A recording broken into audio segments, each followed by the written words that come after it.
I think my first experience of being catcalled was probably when I started secondary school. So, bearing in mind I'm still quite young.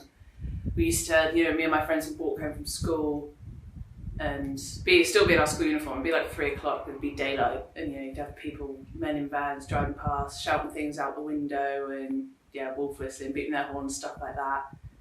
And it was sort of odd, you're young and you don't know what's going on, and you think, why do they do it? Because everyone says it's not like you're gonna go and be like, oh wow, thanks, I'm so flattered, here's my number.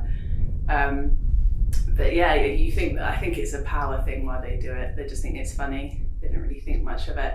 I have had certain circumstances where I've been wolf whistled, or where I've had someone shout things at me, and I don't always know exactly what they're saying, but it's never a pleasant experience. It makes you very self-conscious. It makes you feel like you're not there for you, you're there for someone else, for them to tell you what you're doing, or that you're there for their pleasure. It is a very uncomfortable situation. My mum constantly texts me saying, make sure that you never walk home on your own, make sure, get a taxi or pay for it, whatever, just because there's such a, stigma around, I think, walking home by yourself, and you hear all these stories that happen, and, and the first thing they say is, why were they walking home by themselves? Rather than sort of, why did somebody attack them? And, my brothers were never treated like that. It was never, make sure that you're safe, make sure you text me when you're home, make sure that you're not walking home by yourself.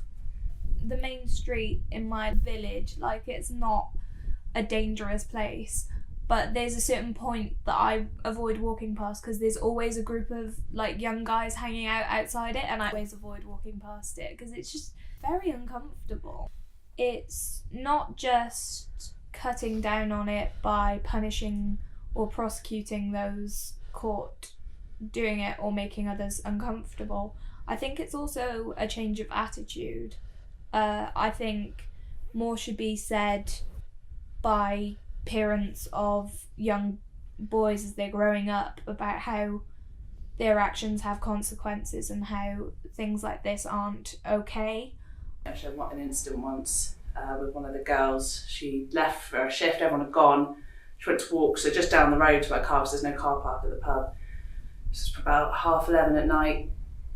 And somebody who she thought had left about 15 minutes before was just waiting around the side of the pub and basically followed her to her car.